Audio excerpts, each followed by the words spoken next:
changing the Bangladeshi government and the relation of Bangladesh and India. বাংলাদেশের সরকার পরিবর্তন এবং ভারত বাংলাদেশের সম্পর্ক। বাংলাদেশের সরকার পরিবর্তনের কারণে কখনোই উচিত না ভারতের সাথে বাংলাদেশের সম্পর্কের অবনতি ঘটানো। Hi everybody, I am Junaid Ashrafur Rahman, Honors Masters LLB from Bangladesh, Mymensingh District, Nandal Municipality, 5 number ward. Hello, আমি Junaid Ashrafur Rahman, honours masters LLB। আমার বাড়ি বাংলাদেশের ময়মনসিংহ জেলার নান্দাইল পৌরসভার 5 নাম্বার ওয়ার্ডে। তো আজকের আলোচনাটা হচ্ছে বাংলাদেশের সরকার ব্যবস্থা পরিবর্তনের কারণে ভারতের সাথে বাংলাদেশের সম্পর্কের অবনতি হওয়া কখনোই উচিত না, এ ব্যাপারে আলোচনা করা। এখন বর্তমানে অর্থাৎ 2024 সালের 5ই আগস্ট বাংলাদেশের তৎকালীন প্রধানমন্ত্রী বাংলাদেশ ত্যাগ করে ভারতে চলে যাওয়ার কারণে বাংলাদেশের সরকার ব্যবস্থার পরিবর্তন হয়েছে। তো এখন বিষয়টা হচ্ছে বাংলাদেশের সরকার যে পরিবর্তন হলো, এখন এই কারণে কি ভারতের সাথেও কি সম্পর্কের অবনতি হবে? না, কখনোই না। কারণ হচ্ছে ভারত হচ্ছে বাংলাদেশের সবচেয়ে ঘনিষ্ঠ দেশ। বাংলাদেশের চতুর্দিকে ঘিরে আছে ভারত, একদিকে শুধু মায়ানমার। সমুদ্রে বাংলাদেশে যে বঙ্গোপসাগর আছে, সেই সমুদ্রের সীমার পরেও ভারতের সমুদ্র সীমা, এবং রাঙামাটি থেকে একেবারে সাতক্ষীরা পর্যন্ত চতুর্দিকে ঘিরে সম্পূর্ণ পশ্চিম, উত্তর এবং এই পূর্বাঞ্চল ঘিরে রেখেছে ভারতের সীমান্ত। এটা হচ্ছে একটা ভৌগোলিক কারণ। আরেকটা হচ্ছে বাংলাদেশকে ভারত যেভাবে সুযোগ সুবিধা দেয়, পৃথিবীর অন্য কোনো দেশকে ভারত এভাবে সুযোগ সুবিধা দেয় না। আর যেটা সকলেই জানেন এবং জানার কথা যে 1971 সালে ভারত যুদ্ধ করে বাংলাদেশ স্বাধীন করে দিয়েছিল। হ্যাঁ, ভারতেই যুদ্ধ করে বাংলাদেশকে স্বাধীন করে দিয়েছিল। বঙ্গবন্ধু শেখ মুজিবুর রহমান ভাষণ দিয়েছিলেন, এবারের সংগ্রাম স্বাধীনতার সংগ্রাম, এবারের সংগ্রাম মুক্তির সংগ্রাম। ওই ভাষণ দেওয়ার পরে বাংলাদেশের মুক্তিযোদ্ধারা ডিসেম্বর পর্যন্ত, মার্চ থেকে ডিসেম্বর পর্যন্ত যুদ্ধ করলো, পাকিস্তানের কিছুই করতে পারলো না। আর ভারত ডিসেম্বরে বাংলাদেশে প্রবেশ করেছে, ভারতীয় সৈন্যরা প্রবেশ করে মাত্র 9 দিনের যুদ্ধ করেই বাংলাদেশকে স্বাধীন করে দিয়েছে। তো এই দেশটাকে এটা স্বাধীন করিয়ে দিয়েছে, ভারতে স্বাধীন করে দিয়েছে। আর বাংলাদেশের মুক্তিযোদ্ধারা সাইড নায়কের মতো ভারতের সাথে ছিল। সাইড নায়ক তো বুঝেন, নায়কের সাথে যে নায়ক, বড় নায়কের সাথে যে ছোট নায়ক লাগিয়ে থাকে আর কি। এরকম 1971 সালে ভারতেই পাকিস্তানের বিরুদ্ধে যুদ্ধ করে বাংলাদেশকে স্বাধীন করে দিয়েছিল, আর বাংলাদেশের মুক্তিযোদ্ধারা সাইড নায়কের মতো ভারতের সাথে ছিল। বুঝলেন না বিষয়টা? ছিলই তো। যদি সাইড নায়কই যদি না হইতো, তাহলে তো ওরাই স্বাধীন করতো, ভারতের আইসা স্বাধীন করে দেওয়া লাগতো কিসের জন্য? আচ্ছা, তো এখন এই যে ভারত যে বাংলাদেশের এত বড় একটা ঘনিষ্ঠ দেশ, এই ভারতের বিরুদ্ধে যাওয়াটা কি ঠিক?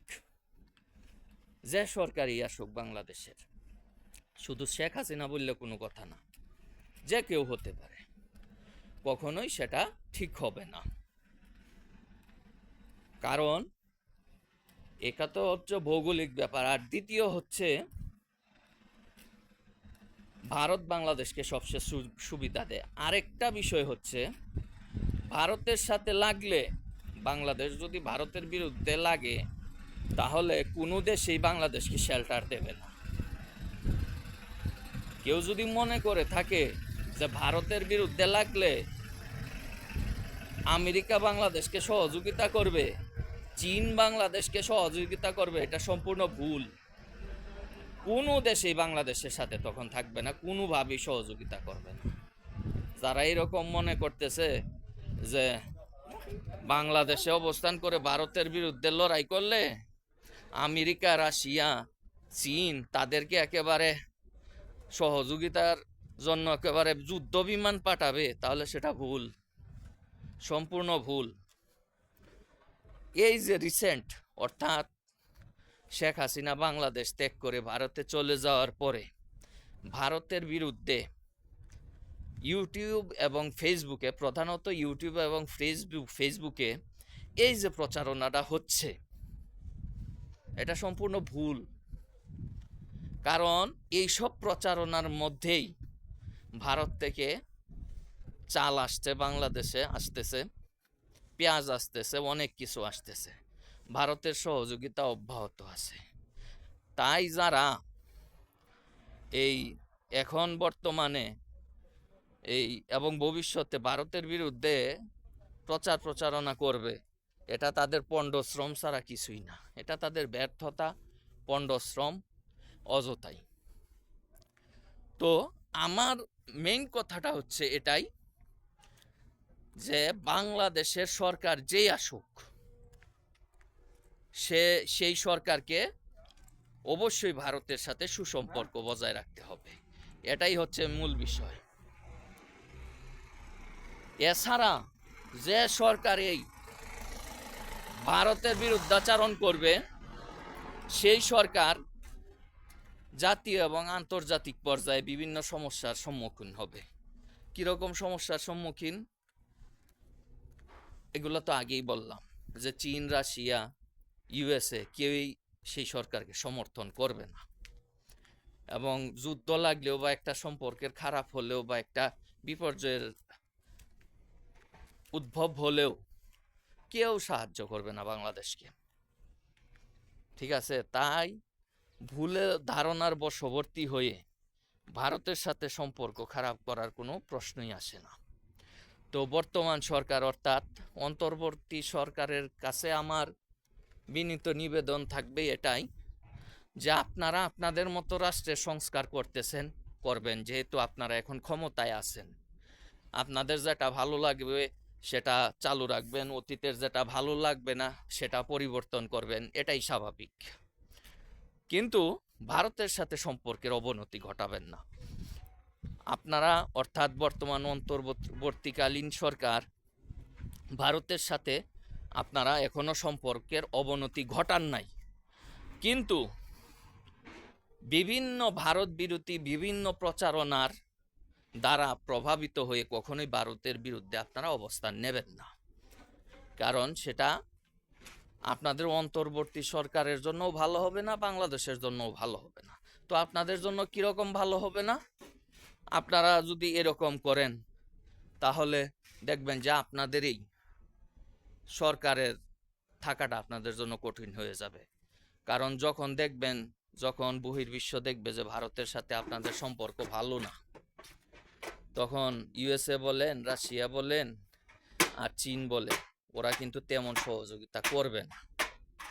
তখন যে ম্যান্ডেট নিয়ে অর্থাৎ যে প্রত্যাশা নিয়ে আপনারা ক্ষমতায় এসেছেন, অর্থাৎ ছাত্র জনতা আপনাদেরকে ক্ষমতায় বসিয়ে দিয়েছে, তখন সেই ছাত্র জনতাও আপনাদের সাথে থাকতে পারবে না। তখন শেখ হাসিনা যেভাবে চলে গিয়েছেন, এর চেয়েও হয়তো করুণভাবে আপনাদেরকে চলে যেতে হবে। বুঝেন নাই? সহজ কথা। আপনার অন্তর্বর্তীকালীন সরকার যদি ভারতের বিরুদ্ধে অবস্থান গ্রহণ করেন, তাহলে শেখ হাসিনার চাইতে শোচনীয়ভাবে এবং করুণভাবে আপনাদেরকে বাংলাদেশ ত্যাগ করে চলে যেতে হবে। এটাই হচ্ছে ধ্রুব সত্য। তো আপনাদেরকে আমি এটা হুমকি দিচ্ছি না, সৎ পরামর্শ দিচ্ছি, ঠিক আছে? আর যদি মনে করেন যে আমার কথাগুলো এগুলা অযথাই আমি বলতেছি, তাহলে আপনারা করেন, ভারতের বিরোধিতা করেন, যতভাবে করেন করতে থাকেন, তো সময়ই বলে দেবে আমার কথা ঠিক নাকি আপনাদের কর্মকাণ্ড ঠিক। এর বেশি কিছু আমি বলবো না। আমি বাংলাদেশের নাগরিক, আমি বাংলাদেশের একজন শিক্ষিত মানুষ, ঠিক আছে? আমি কোনো দল করি না, আমি আসি, এখনো আছি একজন নাগরিক হিসাবেই। আমি কোনো দলের খায়া পড়িয়াও বড় হই নাই, কোনো দলের সুযোগ সুবিধা নিয়েও আমি লেখাপড়া করি নাই। আমার নিজের খায়া, আমি নিজের পটিয়া আমি চলি, আমি নিজে টাকা কামাই করিয়া চলি, কোনো দলের খায়া করিয়া আমি চলি না। অতএব আমি যেগুলো বললাম সেগুলো হচ্ছে বাংলাদেশের একজন নাগরিক হিসাবে সৎ পরামর্শ দিলাম, এই তো আর কি। যেহেতু আমি বাংলাদেশের একজন নাগরিক, আমি বাংলাদেশের একজন শিক্ষিত মানুষ, অনার্স মাস্টার্স এলএলবি পাশ করা, তো এগুলো তো আমিই বলবো, সৎ পরামর্শ তো আমিই দেব, আমার মতো শিক্ষিত মানুষরা দেবেন, ঠিক আছে না? তো সেই অবস্থান থেকে আপনাদেরকে আমি এটা সৎ পরামর্শ দিয়েছি, আপনারা সেটাকে হুমকি মনে করবেন না। আমি হুমকি দিইনি, আমি সৎ পরামর্শ দিয়েছি। এখন সিদ্ধান্ত আপনাদের। আপনারা চাইলে ভারতের সাথে সুসম্পর্ক বজায় রেখে অন্তর্বর্তী সরকার চালাতে পারেন, অথবা আপনারা ইচ্ছা করলে ভারতের বিরোধিতা করতে পারেন, ভারতের বিরুদ্ধে শত্রুতা করতে পারেন, এটা আপনাদের ব্যাপার। তবে আমি যেটা বলবো সেটা হচ্ছে ভারতের সাথে সুসম্পর্ক বজায় রাখলে আপনাদের অন্তর্বর্তীকালীন সরকারের জন্যও ভালো, দেশের জন্যও ভালো, দেশের জনগণের জন্যও ভালো। আর ভারত বিরোধী অপপ্রচারে প্রভাবিত হয়ে ভারতের বিরুদ্ধে অবস্থান নেওয়াটা, সেটা ক্ষতি বয়ে আনবে, কোনো ভালো ফল বয়ে আনবে না। তো আজকের আলোচনা এই পর্যন্তই। সকলকে ধন্যবাদ। আসসালামু আলাইকুম।